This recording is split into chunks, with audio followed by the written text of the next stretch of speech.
ሰላም ጤና ይስጥልኝ ውድ የቅና አስተሳሰብ ቤተሰቦች እንደምን ከርማችኋል? ዛሬ በአዲስ መልኩ ቪያግራና የፍቅር ጨዋታ በሚል ለየት ባለ መልኩ ፕሮግራም ጀምራችሁ መጥተናል። አብራችሁን ቆዩ። የፍቅር ጨዋታ ጊዜ አልጋ ላይ ብዙ መቆየት ባለመቻሉ ደስተኛ አይደሉም። የፍቅር አጋሮ የእርካታን ጣራ ሳይነኩ በፊት ገና ጨዋታው በደንብ ሳይጀመር ድንገት ብልቶ ዝልፍልፍ በማለት አሸማቆታል። አሊያም ስራዬን ጨርሻለሁ ጌታዬ ብሎት ደንግጠው ያውቃሉ። የዘርፉ ባለሙያዎች አይጨነቁ፣ ይህ የእርሶ ችግር ብቻ አይደለም። በዓለም ላይ 39% ወንዶች ተመሳሳይ ቶሎ የዘር ፍሬ የመርጨት ችግር ሰለባዎች ናቸው።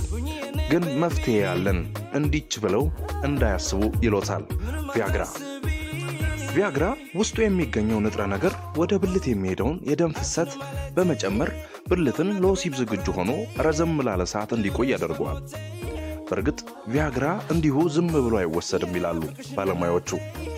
ለምሳሌ ከ18 እስከ 64 የዕድሜ ክልል የሚገኙ ሰዎች 50 ግራም ቪያግራ እንዲወስዱ ሲመከር፣ ከ65 ዓመት በላይ የሆኑ ደግሞ 25 ግራም ቪያግራ ቢጠቀሙ የተሻለ ነው።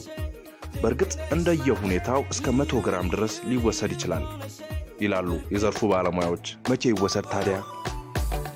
ቪያግራን ከወሲብ ከአንድ ሰዓት ቀደም ብሎ መውሰድ ተመራጭ ጊዜ ነው። ከምግብ በፊት ወይስ በኋላ ለሚለው ጥያቄ ቪያግራ ከምግብ በፊትም በኋላም መውሰድ ይቻላል። ነገር ግን በሚወስዱበት ጊዜ ከፍተኛ ፋት ያለው ምግብ መመገብ ቪያግራው በቶሎ ከሰውነቶ ጋር እንዳይዋሃድና ስራው እንዳይሰራ እክል ስለሚሆንበት ቀለል ያለ ምግብ እንዲመገቡ ይመክራል። ማስታወሻ፣ ቪያግራ ልክ በወሰዱበት ቅጽበት ወዲያውኑ ወደ ጉዳዩ እንዲያስገቡት አይጠብቁ።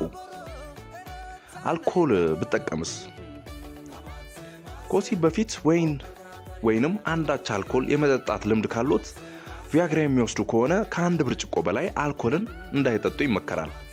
ምክንያቱም ቪያግራ ከአልኮል ጋር በምንቀላቀልበት ጊዜ ወደ ብልቱ የሚሄደውን የደም መጠን በእጅጉ ሊቀንሰውና ነገርየውን እንደ ሐረግ እየተልፈሰፈሰ ሊያስቸግሩ ይችላል። ሙድ ውስጥ ይግቡ።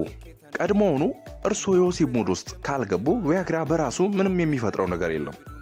ስለዚህ የወሲብ ሙድ ውስጥ ይግቡ። በምን ያክል ፍጥነት ስራውን ሊጀምር ይችላል? እርስዎ የወሲብ ሙድ ውስጥ ከሆኑ ቪያግራ በአብዛኛው ከ30 እስከ 60 ደቂቃ ሊወስድበት ቢችልም አንዳንዴ ግን ከ2 ሰዓት በኋላ ስራውን መስራት ይጀምራል።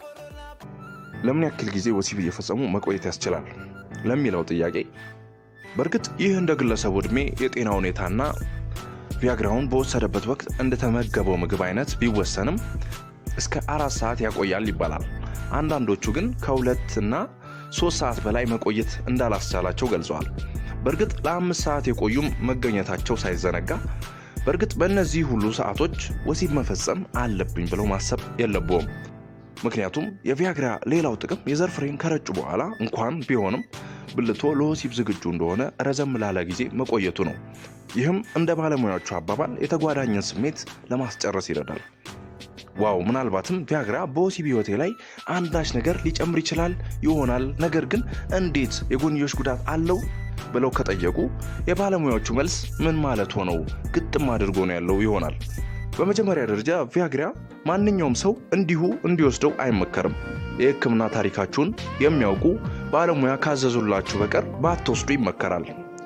የጎንዮሽ ጉዳቶች: ራስ ምታት፣ ድብርት፣ የጀርባና የጡንቻ ህመም፣ የእይታ ችግር፣ ከአፍንጫ የሚወጡ ፈሳሽ ንፍጥ መብዛት እና ሌሎችም። ምንጮቼ healthline.com እና medicalnewstoday.com ነበሩ።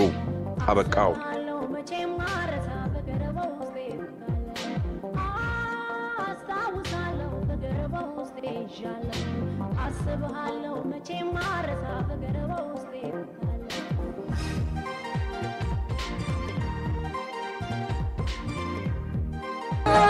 Sino